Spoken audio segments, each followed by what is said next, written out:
Welcome to New York's #2 sports show. The Yankees sweep the San Francisco Giants in San Francisco to end a very successful 9-game West Coast trip. They go 7-2 on the trip, improve their record of 42-19 through 61 games. Just a great record. And as I'm recording this, it's them and the Phillies that have the two best records in baseball. And what else can you say about Aaron Judge and Juan Soto? That's the story for me coming out of this series, is just their dominance. When they're on, it's hard to stop. And really, through about 2 months of the season, a little more than that, these have been arguably the two best players in baseball. And there's definitely other players that are deserving of that. I mean, Kyle Tucker comes to mind, Gunnar Henderson, at least in the American League scope. But Soto and Judge, just crazy. And Judge, I believe this was his first series played in his career at San Francisco, which is, somewhat near where he grew up. I think he might have grown up a Giants fan. And obviously there was a lot of, talk about him potentially signing with the Giants when he was a free agent last year. But he certainly made his presence felt. And, just want to give some numbers, I guess season numbers. For Judge, 21 homers, 47 RBIs, 288 batting average, 417 on base, and an OPS 1075, which is the best in baseball. The two best OPS players in the league are Judge and Soto among qualified players. But Judge, let's give the May stats, and keep in mind that the last two games of the series were in June, so that won't count. But in May, he just went out of control. I mean, 361 batting average, 14 homers, insane. 27 RBIs, 918 slugging percentage, just stupid numbers. And yeah, this is what this guy is capable of doing. And so if he can stay healthy, the thing is, at this point, if he can stay healthy, he is one of those players that is a lock for hitting at least 50 homers, which is not an easy thing to do at all. Home runs are down in baseball when you look at it. I mean, the fact that Judge, I think it's 21 homers, leads baseball, and that would put him on pace for well less than 60. Now I think he can get there. But what I'm trying to say is we've seen in years past where that number was a lot more easily achievable, but that was a while ago now. So Judge has kind of set the standard for home runs in the league. Now Soto, Judge can be more streaky. Soto just is about as consistent and as clutch as they get. 17 homers, 53 RBIs, 322 batting average, which leads the American League. 417 on base, and his OPS 1031. So over 1,000 for both Judge and Soto, like I said.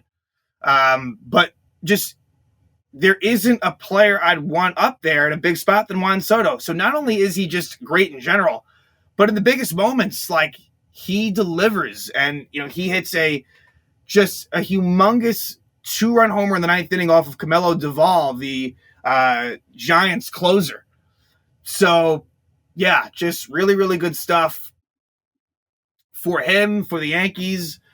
And, yeah, they are playing very good baseball all the way around. And look, if they had won 2 out of 3, that would have been just fine. But to get the sweep is nice. They are 8-0-1 in their last 9 series. May was very successful, and by the looks of it, June is off to a really good start. And the pitching was mostly good. Marcus Stroman was excellent, and he's been really good lately. Cody Poteet did a nice job filling in the spot of Clark Schmidt. Nestor Cortez, not so great, and he ended a streak. I think the Yankees had maybe not quite 20, maybe it was 19. It was a lot of straight starts where Yankee starters went at least 5 innings. Nestor goes 4 1/3. So, look, he kept them in it. It could have been worse. The Cortez road struggles is something that I still kind of have an eye on. But, other than that, really good stuff. We saw, LeMahieu start a couple of games in this series. And, I think I said it in the Angel episode that for me, expectations are not that high for DJ. I you know, I don't think he's going to be anywhere near the player he was a few years ago. I think once you accept that, then I guess it's a different level of expectation. But I don't know. And again, the sample size is really low, so it's not fair to base it off of like this week of action. I'm just saying, I think the days of DJ at the top of the lineup are gone, not only for the reason of Volpe doing what he's been doing, but just LeMahieu in general. And we did see by the end of the series, LeMahieu bat sixth and Torres bat eighth. Now, I think that will fluctuate a bit. Look, it speaks to great depth within the lineup, but there is kind of a very clear, like, to me, and this is going to sound like, why are you complaining? And I'm not.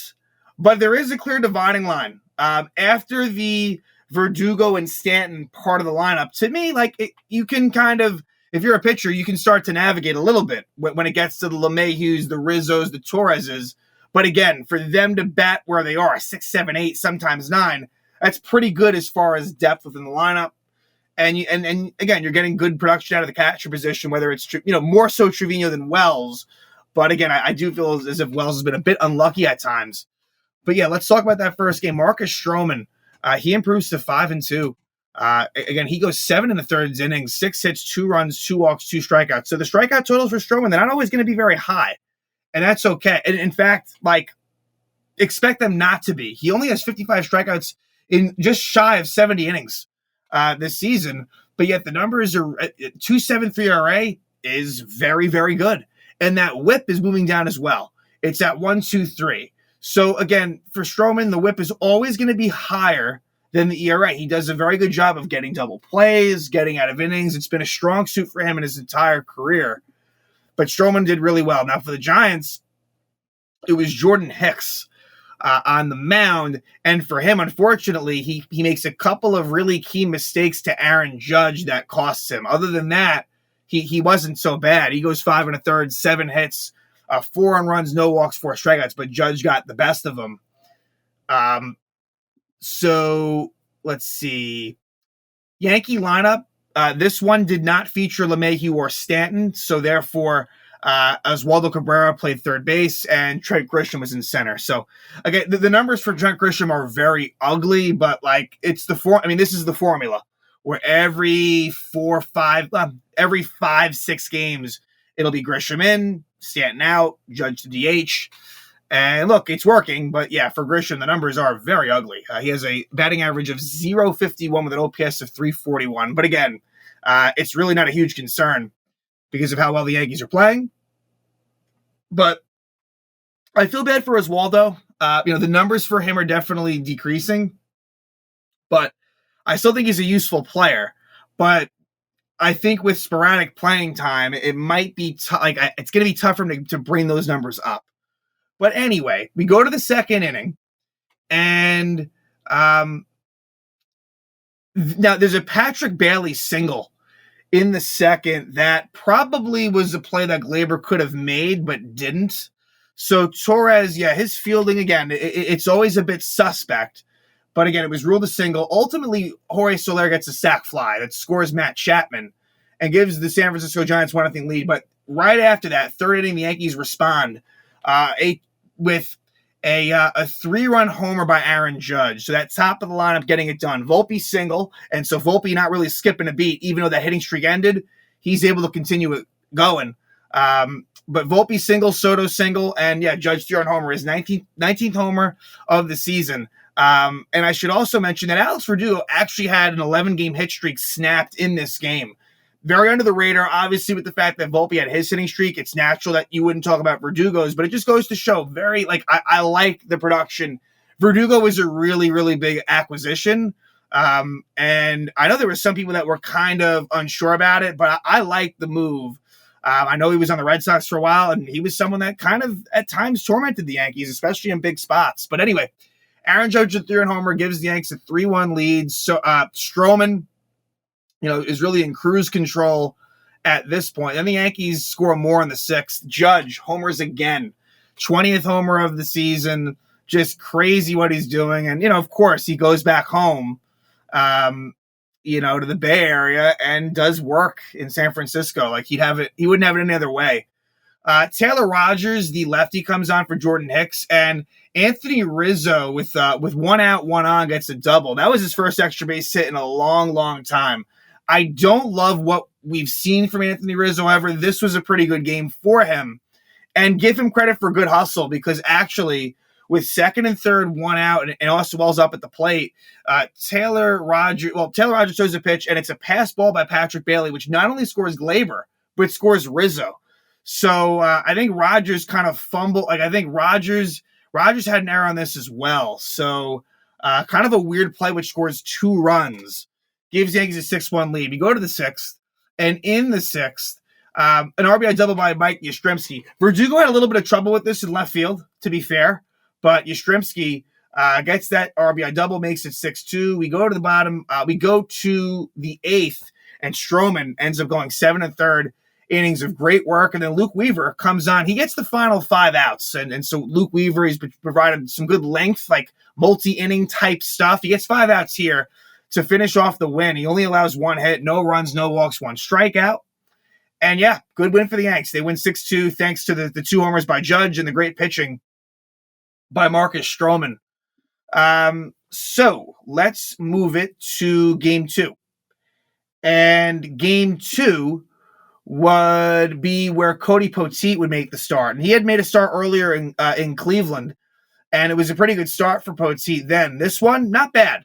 Not bad at all. He went 5 innings, 3 hits, 3 runs, only 2 of those earned because of an error by, I believe, Volpe.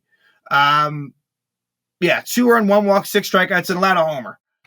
So a solid outing for Poteet, who has shown well. And I'm not surprised by that. Again, with the way the Yankees are, again, with their sort of pitching factory, if you will, led by Matt Blake, they're able to make it work.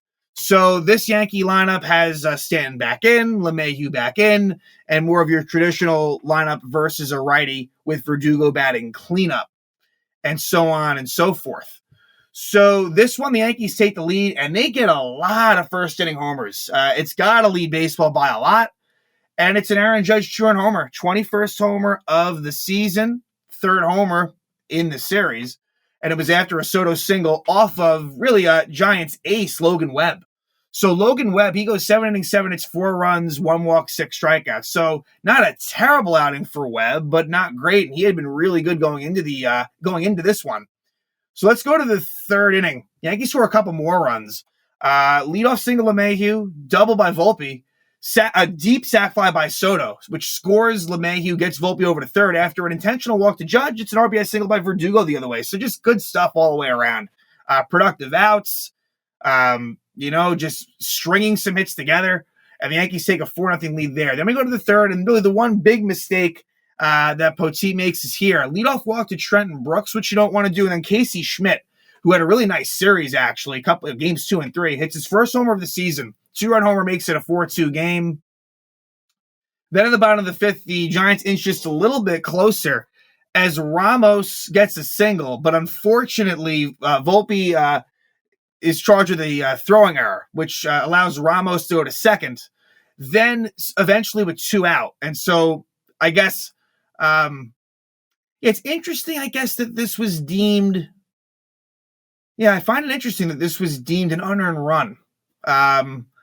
I'll think about that more as time goes on, but not going to get hung up on that now. But Brett Wisely ends up with a 2-out RBI single under the glove of Anthony Rizzo to cut it to 4-3. So San Francisco, making the charge back a little bit. We go to the 6th, and Ian Hamilton, a really nice inning for Hamilton, who recently came back from the COVID IL. He gets a 1-2-3 inning to keep the Yankees to keep that 4-3 lead. Then Caleb Ferguson comes on in the 7th with that run game and gets into a little bit of trouble with a leadoff walk and then a single later on, but he's able to come out of it unscathed, which is good because, with Ferguson, there's been some issues. I'm sure it didn't hurt that he's probably used to pitching in San Francisco a lot, having been with the Dodgers for a while. But we go to the 8th, and the Yankees score some very key insurance runs. The righty Ryan Walker comes on for Logan Webb, and it's a 2-out rally as Aaron Judge gets an infield single, and then an RBI triple by Alex Verdugo. Really, really big hit there to make it 5-3. And then Giancarlo Stanton homers. His 14th homer of the year gives Yankees a 7-3 lead. So the thing with Stanton, his contributions should not be unnoticed. Obviously, the main catalysts have been, of course, Soto and Judge, and then like Volpe's done great things, and Verdugo has really been a great piece. But Stanton, look, like the batting average isn't great. It's not completely abysmal under these standards of, Major League Baseball today. But what's really good is that Stanton, 14 homers, that's pretty, like he's up there. I think he's probably like around top 10 in baseball at bats, homers per at bats. And that's good. So big homer there for Stanton, gives the Yankees a 7-3 lead. Bottom of the eighth, Tommy Kahnle, very impressive inning. 1-2-3 inning for Kahnle. He's been pretty good since he's been back from the injured list. A couple of strikeouts. We go to the bottom of the ninth. It would be Clay Holmes, which, look, the Yankees, they've shown a propensity. They like to use Holmes in 4-run games in the ninth, and he's able to pitch a scoreless ninth inning to give the Yankees a 7-3 lead, ensure that they have won the series at this juncture. And so now they head to game 3 looking for the sweep. And look, it's tough to get sweeps. Yankees have shown that, like where they'll win the first 2 games of the series, like we saw it versus San Diego. And there's no shame in that. But at the same time, the Yankees have still gotten their fair share of sweeps. And this game was a really a fun one, actually. I mean, obviously it helps the Yankees won. But Yankees, Giants, game 3 at Oracle Park. Nestor Cortez, not a great outing. Only goes 4 1/3. Allows 7 hits, 3 earned runs, no walks, 7 strikeouts. So the walk to strikeout ratio, very good. But he allows a couple of homers. For Nestor, his ERA goes up to 3.46, which, if it wasn't being compared to the rest of the rotation, it'd be just fine, honestly. But, not great. And either way, Nestor's been pretty good lately, so not going to make a huge deal about it. But Blake Snell, it's been a disaster for him in San Francisco. And to make matters worse, he left the game with an injury. And he had not been effective anyway. So he was very close to qualifying for the win. It was actually mid at bat as well. It was a 1-1 count to Verdugo in the 5th inning, bases loaded. He would leave the game. And so he ends up going 4 2/3 innings, 5 hits, 3 earned runs, 3 walks, 7 strikeouts. It's been a total disaster for Blake Snell, the reigning Cy Young winner for the San Francisco Giants. Not great. But for the Yankees, pretty great day for the top 3 in the order. Volpe, Soto, and Judge were fantastic, combining for 7 hits in this one. So no joke. But it was a good start for the Yankees. And this is where the lineup was a little bit different, where LeMahieu bats 6th, Torres bats 8th. And, it's interesting to see little things like that. Again, expect it to kind of move around. But I think that they've settled on something in terms of, what the top 3 is. Verdugo and Stanton, depending on whether it's righty-lefty, they'll be 4th or 5th. And then it's going to be some combination of LeMahieu, Rizzo, Torres within that 6 through 8, maybe 6 through 9, depending on what they want to do. And then, of course, the catcher mixed in. So Yankees take the early lead in the first inning. Juan Soto, lefty versus lefty, former teammate of Blake Snell with the Padres. Soto hits his 16th homer of the season to give the Yankees a 1-0 lead. Bottom of the second, Giants tie it up. It would be a 2-out RBI single by Casey Schmidt to score Jorge Soler, ties it up at 1. Then in the third, Ramos, who was batting leadoff, had a pretty impressive series for San Francisco. He is able to homer. His 3rd homer of the season gives the Giants a 2-1 lead. And then they would add to that in the 4th. Casey Schmidt added again. He homers 2nd of the season, 2nd of the series to give San Francisco a 3-1 lead. And then in the 5th inning is where Snell gets into some trouble and has to leave the game mid at bat against Alex Verdugo. Lefty Eric Miller comes on and Verdugo gets the job done. A 2-run double down the right field line. It's his 12th double of the season, so a lot of doubles for Verdugo. And you know what? If the runner on first wasn't Stanton, aka if it was someone faster, that could have been a bases clearing double. But anyway, 3-3, and then DJ LeMahieu grounds out to end the inning. So could have taken the lead there. LeMahieu grounds out, so we're still tied at 3. Then in the 5th, Nestor gets 1 out, and then he allows a single to Brett Wisely. So Dennis Santana finishes the 5th. However, in the bottom of the 6th, Santana gets into trouble. And for me, I think it's only a matter. I can't see Santana lasting on this roster for too much longer. And it's a shame. Ron Marinaccio deserves to be in this bullpen. He's done a very nice job in AAA after doing a good job with the Yankees. So to me, the spot belongs to Marinaccio, not Dennis Santana. But we'll see over time what happens. But Santana, He almost is able to wiggle out of an initial first and second no-out jam, but what killed him was a Kirk Casale hit by pitch, which makes it bases loaded. He couldn't do that because Ramos gets a 2-run single to give San Francisco a 5-3 lead. And then Santana's taken out, and Victor Gonzalez strikes out Brett Wisely, which was pretty, looking back on it, pretty underrated that Gonzalez got that to not add on to that San Francisco lead. So 5-3 at that point. Michael Tonkin deserves credit. He ends up pitching 2 scoreless innings in the 7th and 8th. So, even in terms of pecking order, Tonkin should probably be ahead of Santana, if we're being honest. But yeah, Tonkin is able to keep the San Francisco Giants at bay and leave it at 5-3. So now we go to the 9th inning. Camilo Doval, the closer for San Francisco, comes on. He's got great stuff. However, walks wasn't the issue here for Doval. Well, I guess it became an issue later in his outing, but initially that wasn't so much it. But he really implodes badly. And what starts it out was a Gleyber Torres single. So credit to Gleyber, who, really hadn't done anything in the game, had a pretty quiet series, but he gets that leadoff single. And then what was really big was Jose Trevino, who's been very good, but he's a double play candidate. He hits the ball just slowly enough to short to beat out the double play. That was gigantic because then Anthony Volpe gets an RBI triple. That really got things going.